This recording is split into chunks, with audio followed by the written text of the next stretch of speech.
Prince William has banned e-scooters on Windsor properties, where his own family lives and plays. Now, before you click away thinking this is the most boring royal story ever, stay with me. Because people are asking a very specific question. Why would William ban something as harmless as e-scooters?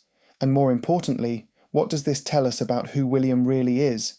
Is this a reasonable safety decision from a protective father? Or is this the first clear sign that William is becoming a control freak who needs to regulate every aspect of his family's life and the properties he oversees? Because here's the thing, e-scooters aren't inherently dangerous in a private estate setting. They're not motorcycles. They're not even particularly fast. Kids and adults use them safely all over the world. So why ban them completely at Windsor? Some people are saying this is classic William. He's risk-averse, he's hyper-protective, he needs to control his environment completely, and this ban isn't really about safety, it's about control. Control over Kate, control over the children, control over staff, control over anyone who sets foot on Windsor properties. Others are defending him, saying he's just being a responsible parent and future king, that Windsor properties have unique security and safety considerations, that he's setting a good example about rules and protocols, that this is completely reasonable and we're all overreacting. But there's a third possibility nobody's talking about. What if this decision reveals something fundamental about how William views his role, his family, and the future of the monarchy? What if a ban on e-scooters is actually a window into William's entire approach to being king? Today, we're going deep into this story. We'll look at what actually happened, explore all the theories about why, examine William's history of strict rules and controlling behaviour, and ultimately try to answer the question, is Prince William becoming a control freak, or are we misunderstanding a man who's just trying to protect his family while modernising an ancient institution? Let's get into it. The ban. What actually happened? So let's start with the actual facts, because there's been some confusion about what exactly has been banned and why. Reports emerged recently that e-scooters are no longer permitted on Windsor properties.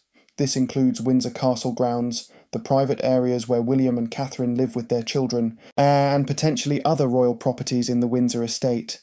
Now, to be clear, we're not talking about a public ban. Windsor Castle grounds are private royal property. William has every right to set rules about what is and isn't allowed there. This isn't him trying to ban e-scooters nationwide or telling other people what to do. It's a private decision about private property, but that's exactly what makes it interesting, because this is entirely within William's control. He doesn't have to justify it to Parliament or the public. He can simply decide, no e-scooters, and that's that. Which raises the question, why make this decision at all? According to sources close to the palace, the ban came after concerns were raised about safety.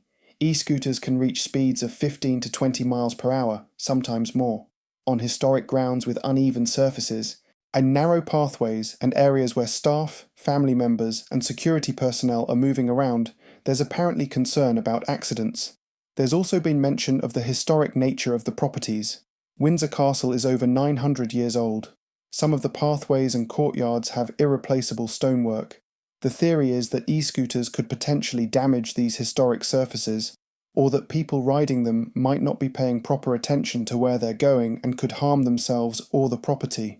The official line, when asked, has been something vague about updating safety protocols and ensuring the historic properties are properly maintained. Very corporate, very safe, very revealing of absolutely nothing. But here's where it gets interesting. There were apparently e-scooters being used at Windsor before this ban. Staff members had started using them to get around the massive property more quickly. Some reports suggest that even some younger royal family members or their friends had used them during private time at Windsor. So this isn't a preventative ban, it's a reactive one. Something happened, or William saw something, or someone raised a concern, and he decided, no more e-scooters, effective immediately. And that's significant, because reactive bans often reveal more about the person making them than the actual risk being addressed. What was William's thought process? Was there an actual incident? Did he just decide on principle that e-scooters don't fit the image he wants for royal properties? Or is this part of a broader pattern of him exerting control? Let's talk about who's affected by this ban, because that matters too. First, obviously, staff. Windsor properties are huge. Walking from one end to another takes significant time. E-scooters were apparently becoming a popular way for staff to move quickly between buildings, Now they can't do that. They're back to walking or using golf carts or whatever other approved transportation exists. Some staff members are reportedly annoyed. Not furious, not enough to quit, but annoyed. Because the e-scooters made their jobs easier, and now they're gone because of a decision made by someone who doesn't actually do their job and doesn't understand the practical realities. Second, potentially Kate and the children. Now, we have no confirmation that Kate or George, Charlotte, or Louis were using e-scooters, but they live at Windsor. Their friends visit. It's entirely possible that on private occasions, away from cameras, someone in that circle was using or wanted to use an e-scooter. If that's the case, then William has made a decision that directly affects his family's leisure activities. He's decided that something they might enjoy or find convenient is now forbidden. That's his right as a father and head of household, but it's also a very particular way of exercising authority. Third, anyone who visits Windsor on royal business or as a guest. If you're attending a meeting at Windsor Castle and thought you'd scoot from the parking area to the meeting room, nope, walk like everyone else. William has decided how you'll move around his property. Now defenders of William will say, so what? It's his property. He can make whatever rules he wants. If you don't like it, don't visit Windsor. And that's technically true, but it's also missing the point. The point isn't whether William has the legal right to ban e-scooters. He does. The point is what this choice reveals about his personality, his priorities, and his approach to leadership. Because you can be technically correct and still be insufferable. You can be well within your rights and still be controlling. And here's the real question that's driving speculation. Is this ban actually necessary? Or is it William imposing his preferences on everyone around him and calling it safety or protocol to make it sound more legitimate? Because if e-scooters were genuinely causing problems at Windsor, accidents, property damage, security issues, then fine, ban them. That's responsible leadership. But if this is William just deciding he doesn't like e-scooters, or thinks they're undignified, or wants to assert his authority, and retroactively justifying it with vague safety concerns, that's something else entirely, and that's what we need to figure out. Is this a reasonable safety measure or a control issue? And honestly, the answer probably reveals a lot about William's fitness to be king. The safety theory, legitimate concern or convenient excuse. Let's tackle the most generous interpretation first. William banned e-scooters because he has legitimate safety concerns, and he's being a responsible steward of both the historic properties and the people who live and work there. On the surface, this makes sense. E-scooters have been controversial in cities around the world specifically because of safety issues. People have died in e-scooter accidents. Many more have been injured. There are genuine concerns about speed, stability, and rider inexperience. In London, Paris, and other major cities, e-scooter rental programs have faced criticism. Riders not wearing helmets, scooters left blocking sidewalks, accidents with pedestrians. These are real problems that responsible civic leaders have to address. So maybe William is just applying that same logic to Windsor. Maybe he's seen the statistics and decided that even though Windsor is private property with less traffic than a city street, the risks still outweigh the benefits. Maybe he's being proactive rather than waiting for someone to get hurt. There's also the age factor. George is 11, Charlotte is 9, Louis is 6. These are exactly the ages where kids would love riding e-scooters around a big property. But they're also ages where kids don't have fully developed risk assessment skills. They might go too fast. They might not pay attention to where they're going. They might do something stupid because they're kids, and that's what kids do. Maybe William looked at his 3 children and thought, I don't want any of them getting hurt on an e-scooter. I don't want to be the father who has to explain to the nation why the future king has a broken arm because he crashed an e-scooter into a 12th century wall. Better to just ban them entirely and avoid the risk. That's not unreasonable. Many parents make similar decisions. No trampolines because of injury risk. No ATVs because they're dangerous. No certain toys or activities because the potential for harm is too high. William wouldn't be the first father to ban something his kids might enjoy because he's worried about their safety. There's also the historic property argument. Windsor Castle isn't just a house, it's a UNESCO World Heritage Site. The stonework, the pathways, the gardens, all of it is part of Britain's cultural heritage. E-scooters, with their hard wheels and potential for losing control, could theoretically damage irreplaceable historic features. Maybe William takes his role as guardian of these properties seriously. Maybe he looked at the potential for accidentally damaging a 900-year-old wall or garden feature and decided it wasn't worth the convenience of letting people ride scooters around. That's actually quite responsible, if that's his thinking. And then there's the security angle. Windsor is a working royal residence with serious security considerations. E-scooters are fast and manoeuvrable. In the wrong hands, they could potentially be used to evade security or reach areas that should be restricted. Maybe the security team raised concerns, and William listened to them. So the safety theory has merit. On paper, there are legitimate reasons why a responsible person in William's position might ban e-scooters. The question is that actually what's happening, or is safety a convenient excuse for something else? Here's why people are skeptical of the safety explanation. First, timing. If safety was the real concern, why weren't e-scooters banned from day one? Why were they allowed at all? The safety risks didn't suddenly appear. E-scooter accident statistics have been available for years, so either William wasn't paying attention before and is now overreacting, or something specific happened to trigger this ban that has nothing to do with general safety concerns. Second, proportionality. Windsor properties have all sorts of things that are potentially more dangerous than e-scooters. Horses, for instance. The royal family rides horses all the time. Horse riding causes far more serious injuries and deaths than e-scooters do. Yet nobody's banning horses from Windsor. Why? Because riding is part of royal culture and tradition, so we tolerate higher risk for activities we value. If William was truly obsessed with safety above all else, he'd ban horses, ban the children from climbing trees, ban any sport with injury risk. But he doesn't. Which suggests this isn't really about safety. It's about William's personal assessment of which risks are acceptable and which aren't. And e-scooters, for whatever reason, fall into his unacceptable category. Third, the lack of middle ground. If safety was the genuine concern, why not implement rules rather than an outright ban? Speed limits, helmet requirements, designated paths, restricted areas. There are lots of ways to make e-scooter use safer without banning them entirely. The fact that William went straight to no e-scooters at all suggests this isn't really a nuanced safety assessment, it's a blanket prohibition. And blanket prohibitions often indicate someone who doesn't want to deal with the complexity of managing risk. They'd rather just eliminate the activity entirely.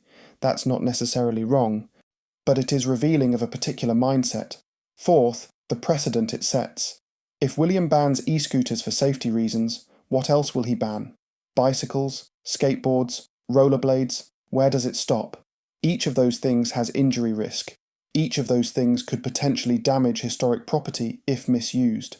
If the standard is any activity with risk gets banned, then Windsor properties are going to become incredibly restrictive places where nobody can do anything fun.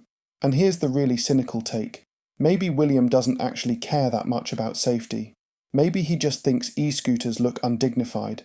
Maybe he has this vision of royal properties being serious, formal places, and e-scooters don't fit that image. So he bans them and calls it safety because that sounds more legitimate than "I think they're tacky." That would be incredibly patronising, but it wouldn't be unprecedented. Throughout history, authorities have banned things they don't like by claiming safety concerns. Sometimes those concerns are genuine, sometimes they're convenient cover for aesthetic or moral objections. So where does that leave us? The safety theory is plausible. There are legitimate risks associated with e-scooters, and William could reasonably decide those risks outweigh the benefits at Windsor. But the way the ban was implemented, sudden, absolute, with no apparent attempt at compromise, raises questions about whether safety is the real motivation or just the official explanation.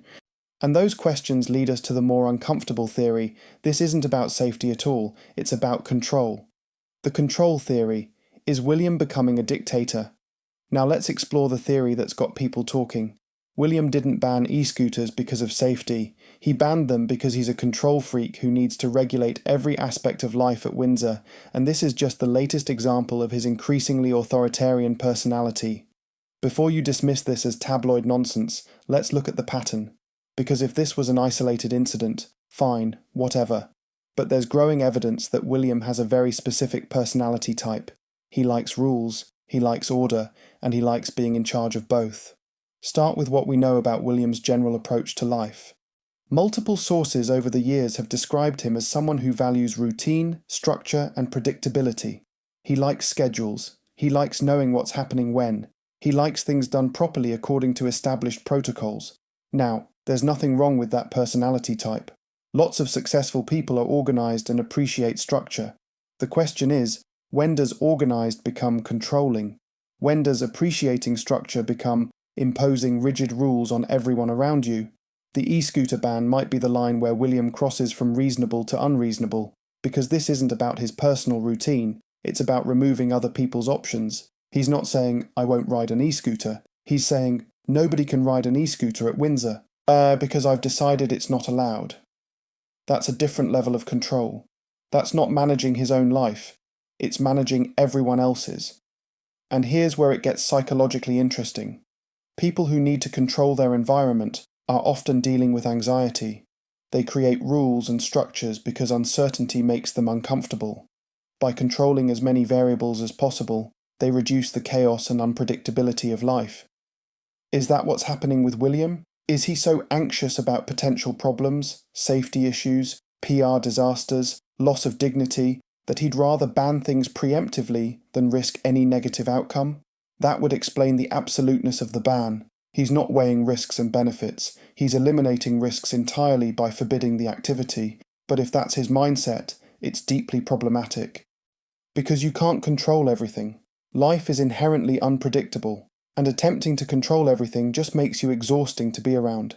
It makes you the person nobody wants to work for, the parent your kids tiptoe around, the leader people comply with but don't respect. Let's talk about how this affects Kate specifically, because that's part of the conspiracy theory. The title of this video mentions controlling Kate, and while that's deliberately provocative, there's a serious question underneath. Does William make unilateral decisions that affect Kate's life without adequately consulting her? We know from various reports that William and Kate have different personalities. William is more serious, more formal, more concerned with protocol. Kate is more relaxed, more willing to bend rules, more focused on the children having normal experiences. If that's accurate, then Kate might have been fine with George or Charlotte using an e-scooter around Windsor. Maybe she thought it was harmless fun. But if William decided to ban them without fully discussing it with Kate, that's a problem. That's him prioritising his need for control over her parenting preferences. That's him making decisions for the family based on his anxiety or his standards rather than consulting his partner. Now, we don't know if that's what happened. Maybe Kate fully agreed with the ban. Maybe she even suggested it. But the fact that people are speculating about this reveals something important. There's a perception that William makes authoritarian decisions, and everyone else just has to live with them. And that perception might be based on reality. Look at other reported decisions William has made. He's apparently very strict about the children's public appearances. Every detail is planned and controlled. That's partially understandable, they're future royals, but some reports suggest he's more controlling about this than Kate would prefer to be. He's reportedly insistent on certain protocols being followed by staff, even in private family settings. Everything has to be done properly, according to his standards. He's said to be very particular about privacy and security, to the point where it affects how the family can interact with extended family and friends. Again, some of this is reasonable given their position, but there are suggestions he takes it to extremes. If all of this is true, and obviously we're dealing with reports and rumours, and not confirmed facts, then the e-scooter ban fits a pattern. It's William seeing something he doesn't like or doesn't think is appropriate and simply banning it without much discussion or consideration of alternative approaches. That's textbook controlling behaviour, and it raises a troubling question. If William is this controlling now, as the heir to the throne, what happens when he actually becomes king? Will he be able to handle the fact that a king doesn't actually control everything? That public opinion matters? That he'll have to compromise and negotiate and accept things he doesn't like? Or will we get a king who tries to micromanage everything, who issues rigid rules and expects absolute compliance, who alienates everyone around him because he can't let go of his need to control every variable? The e-scooter ban might seem trivial. It might seem like we're making a big deal out of nothing, but leadership is revealed in small decisions as much as big ones. How William handles a minor issue like e-scooters at Windsor tells us something about how he'll handle major issues as king. And if his approach is, I don't like it, therefore it's banned, and I don't need to justify myself, that's concerning. That's not modern leadership. That's not the kind of approach that works in the 21st century. That's autocratic thinking that will cause problems down the line. So is William a control freak? Based on this one decision alone, we can't say definitively. But combined with other reports about his personality and management style, there's certainly enough evidence to raise the question.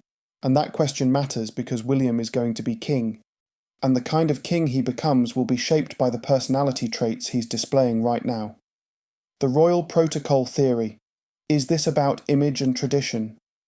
There's a third theory about the e-scooter ban that's less psychological and more practical. This isn't about William being overly controlling or overly safety conscious. It's about royal protocol and maintaining the dignity of royal properties. In other words, William banned e-scooters because they don't fit the image he wants to project for the monarchy and specifically for Windsor properties. Let's unpack this theory, because it's actually quite compelling and reveals a lot about the tension between modernising the monarchy and maintaining its mystique. William has been very vocal about his vision for a slimmed-down monarchy. He wants the royal family to be more efficient, and more cost-effective, more in touch with ordinary people. He's talked about reducing the number of working royals, cutting unnecessary expenses, and making the institution more relevant to contemporary Britain. But here's the tension. At the same time, the monarchy's entire appeal is based on it being different from ordinary life. The pageantry, the tradition, the sense of history and grandeur. If the royal family becomes too ordinary, too modern, too casual, then what's the point of having a monarchy at all? So William is walking a tightrope. He needs the monarchy to seem accessible and relevant while still maintaining the dignity and specialness that justifies its existence. And e-scooters might have fallen on the wrong side of that line for him. Think about it from an image perspective. Windsor Castle is one of the most iconic royal residences in the world. When people think of Windsor, they think of centuries of history, of queens and kings, of tradition and ceremony. They think of guards in bearskin hats and state banquets and formal occasions. Now imagine someone zipping past on an e-scooter. It kind of breaks the spell, doesn't it? It's too casual, too modern, too Silicon Valley startup for a place that's supposed to embody timeless royal tradition. Maybe William looked at people using e-scooters around Windsor and thought, this doesn't fit. This makes us look like we're running a tech campus, not a royal palace. This undermines the dignity and seriousness that I'm trying to maintain while also modernising the institution. If that's his thinking, it's actually quite sophisticated.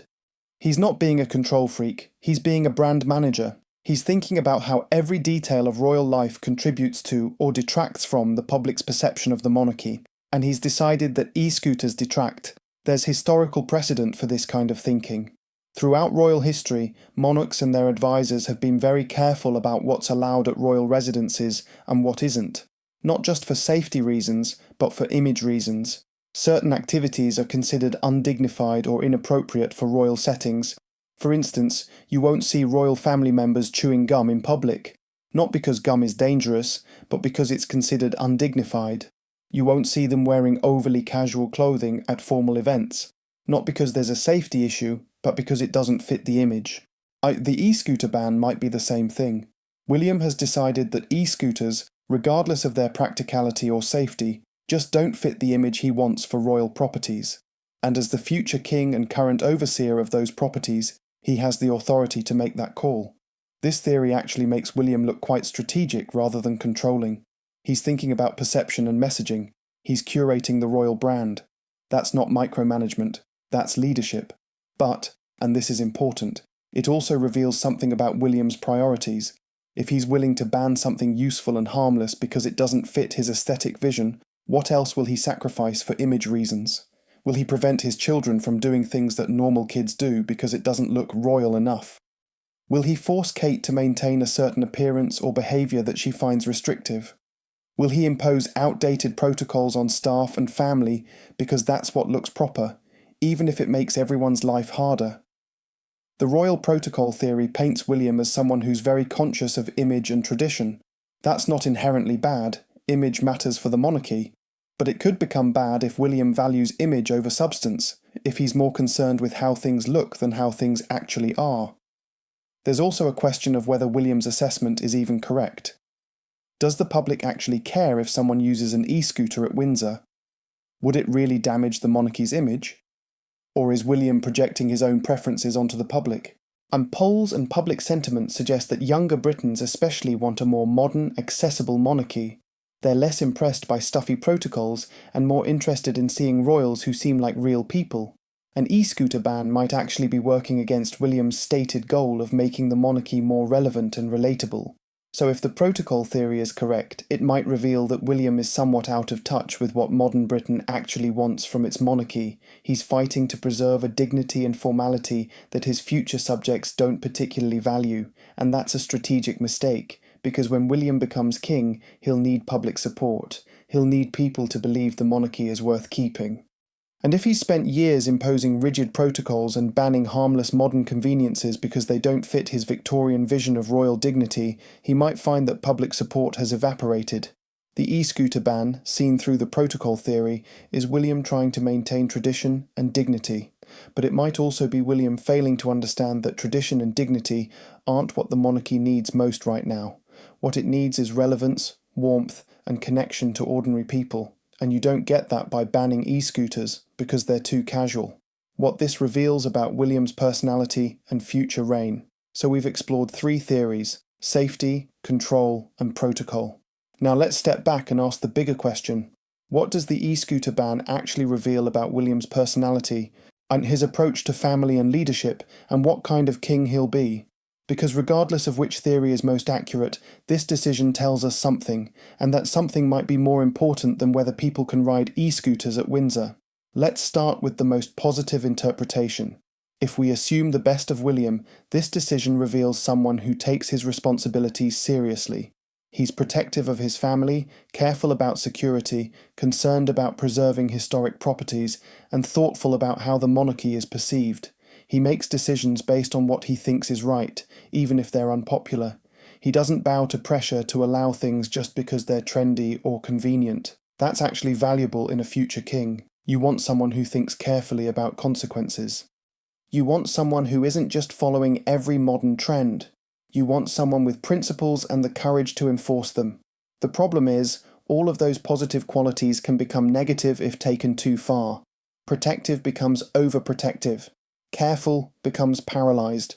Thoughtful becomes overthinking. Principled becomes rigid.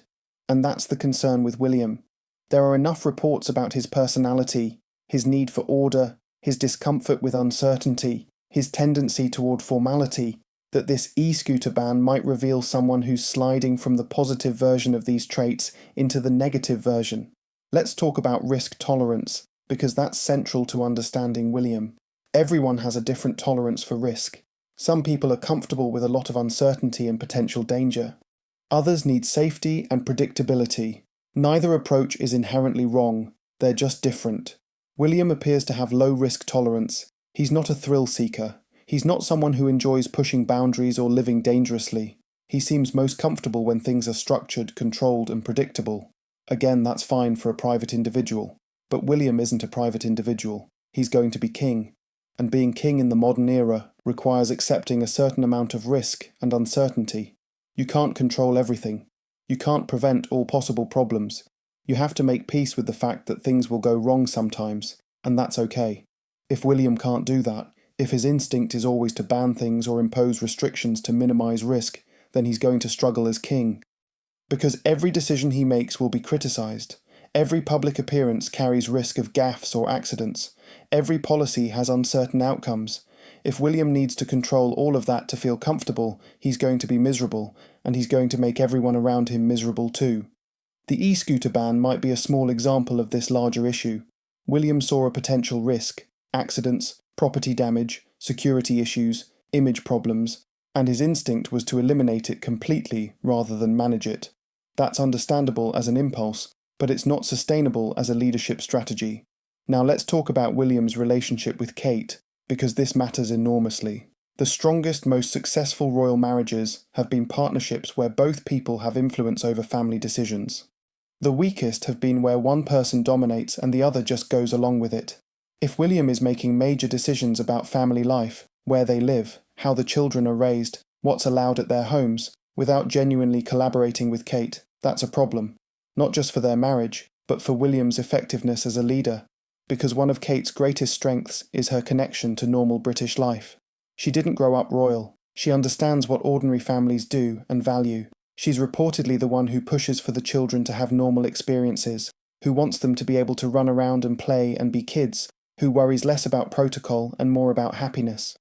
If William is overruling Kate's instincts because his need for control or safety or proper image is stronger than her desire for normalcy, then he's losing access to one of his most valuable advisors. He's making decisions in a bubble, based only on his own perspective, without the grounding influence of someone who sees things differently. That's how leaders make bad decisions. They surround themselves with yes men, or they simply stop listening to dissenting voices, and they end up implementing policies that seem logical to them, but are completely out of touch with reality. The e-scooter ban might be trivial in itself, but if it represents William making unilateral decisions without fully considering Kate's perspective, that pattern will play out in bigger, more consequential ways over time. There's also the question of how William treats staff. Leaders are revealed by how they treat people who can't fight back. If William is banning e-scooters without considering the impact on staff who found them useful, that suggests someone who doesn't fully value or consider the people who work for him. Good leaders think about how their decisions affect everyone involved. They consult, they ask questions, they try to understand the practical implications before making changes. If William just issued this ban without consulting the people it would affect most, that's concerning. And finally, let's talk about what kind of king William will be, because that's ultimately what all of this speculation is about. We're trying to predict the future based on present behaviour. If William continues down the path suggested by the e-scooter ban, risk-averse, controlling, more concerned with protocol than substance, making unilateral decisions, then he'll be a very particular type of king. He'll be someone who maintains order and dignity but lacks warmth and connection. Someone who's respected but not loved. Someone who's technically correct about everything but emotionally distant from his subjects. Is that what Britain needs or wants? Probably not. Modern monarchy requires emotional intelligence as much as traditional royal bearing. It requires being able to connect with people, to show vulnerability occasionally, to seem human and relatable. Charles has struggled with this. The Queen was exceptional at balancing dignity with warmth. William is going to have to find his own version of that balance. The e-scooter ban suggests William might struggle with this, because banning something harmless for protocol or safety reasons is prioritising rules over relationships. It's prioritising order over joy. It's prioritising control over trust. None of this means William will be a bad king, but it does suggest he'll need to work on certain things, trusting others, tolerating uncertainty, valuing substance over image, and collaborating rather than dictating. If he can't do those things, the e-scooter ban won't be an isolated incident. It'll be the first of many decisions that make people wonder whether William is really the right person to lead the monarchy into the future. The verdict: control freak, safety, dad, or something else. So here we are. We've examined the e-scooter ban from every angle. We've explored theories about safety, control, and protocol. We've analysed what this decision might reveal about William's personality and future reign. Now we need to answer the question, what's actually going on here? Is William a control freak? Is he just a safety-conscious father? Or is he something more complicated that doesn't fit neatly into either category? Let's start with what we can say with reasonable confidence. First, William is not a villain. Even the most critical interpretation of the e-scooter ban doesn't make him a monster. At worst, he's someone who's overly cautious and likes things done his way. That's not great, but it's not evil. It's human. Second, there are probably multiple factors behind this decision. It's unlikely to be purely about safety, purely about control, or purely about protocol. Real human decisions are usually more complex than that. William probably has legitimate safety concerns and likes having things under his control and cares about royal image. All three things can be true simultaneously. Third, context matters. We're talking about private property. William has every right to make rules about what happens at Windsor. Whether we agree with those rules or not, he's entitled to make them. This isn't him trying to control the entire country. It's him managing his own household and properties. But having established all of that, let's also be honest about what this decision suggests. William is risk-averse, possibly to a fault. He seems to prefer eliminating potential problems rather than managing them. That's a legitimate approach, but it's limiting. It means missing out on experiences and conveniences because of worst-case scenario thinking. William values order and control. This isn't necessarily bad, but it becomes problematic when it extends to controlling other people's choices beyond what's actually necessary. If staff found e-scooters useful and weren't causing any actual problems, banning them is prioritising William's preference for order over other people's convenience. William cares deeply about image and protocol, again, not inherently wrong for someone in his position. But there's a question of proportion. Is he so concerned with how things look that he's sacrificing how things actually work? Is the image more important than the reality? William may struggle with collaboration and compromise. We don't know for certain. But the unilateral nature of this ban, just suddenly deciding no more e-scooters, suggests someone who makes decisions and expects compliance rather than someone who consults widely and seeks consensus. So what's the verdict? Is William a control freak? Not in the clinical sense. He's not trying to control every aspect of Kate's life or psychologically manipulate his children. He's not paranoid or abusive. He's not a tyrant. But is he controlling? Probably yes, to some degree. He seems to be someone who feels most comfortable when he's in charge, when things are done according to his standards, when potential chaos is eliminated. That's a controlling personality type, even if it doesn't rise to the level of control freak. Is he just a safety-conscious father? Partially yes. He probably does have genuine concerns about his children's safety and the safety of everyone at Windsor. Those concerns are valid. The question is whether they're proportionate to the actual risk, and whether banning e-scooters is really the best way to address those concerns. The truth is probably somewhere in the middle. William is a cautious, order-loving person who genuinely cares about safety and protocol, but who also enjoys being in charge and struggles with uncertainty. The e-scooter ban reflects all of those qualities. It's simultaneously about safety and control and image. You can't separate them cleanly. The more important question is, should we be concerned about this for William's future as king? I think the answer is, a little bit, yes. Not because banning e-scooters is terrible in itself, but because the instinct behind it, to control the environment completely rather than manage risk, is going to be a problem at scale. When William is king, he won't be able to ban everything that makes him uncomfortable or poses a risk. He'll have to deal with messy public opinion, with politicians he can't control, with family members who make their own choices, with a world that doesn't care about his need for order. If his response to all of that is to become more rigid, more controlling, more focused on protocol and image at the expense of substance and connection, then he'll struggle. The British public is already sceptical of the monarchy's relevance. A king who seems out of touch, overly formal, and obsessed with maintaining control won't help that situation. But here's the thing, people can change. William is still relatively young. He has time to develop more flexibility, more comfort with uncertainty, more collaborative leadership skills. The e-scooter ban doesn't have to define his reign. It can be a learning moment instead. If William can recognise that sometimes control is less important than connection, that safety has to be balanced with freedom, that protocol matters less than authenticity, then he might become an excellent king. But if he can't learn those lessons, if he continues down the path of risk elimination and rigid rulemaking, then he'll be a king people respect but don't love. And in the modern era, when the monarchy's existence depends on public affection and support, being respected but not loved might not be enough. So the e-scooter ban is both trivial and significant. Trivial because it's just e-scooters at one property. It's significant because it reveals personality traits and leadership instincts that will shape William's entire reign. Is he a control freak? No, not quite. Is he controlling? Probably, yes. Is that a problem? It might be, unless he works on it. The good news is that awareness is the first step to change. If William realises that his instinct to control everything is limiting rather than protective, he can adjust.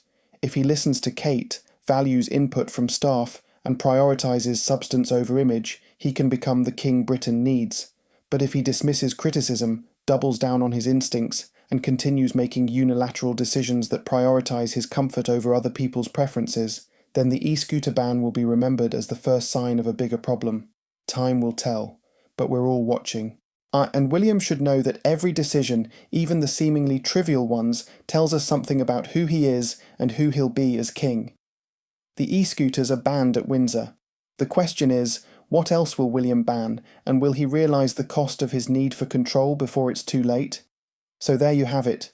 The e-scooter ban at Windsor might seem like a nothing story, but it opens up fascinating questions about William's personality, his approach to leadership, and his vision for the monarchy. Is he a control freak? Probably not. Is he controlling? Maybe a little. Does it matter? Absolutely. What do you think? Is William's e-scooter ban reasonable or over the top? Does it reveal concerning personality traits, or are we all reading too much into a simple safety decision? Let me know your thoughts in the comments. If you found this analysis interesting, please like and subscribe for more royal family deep dives. Thanks for watching.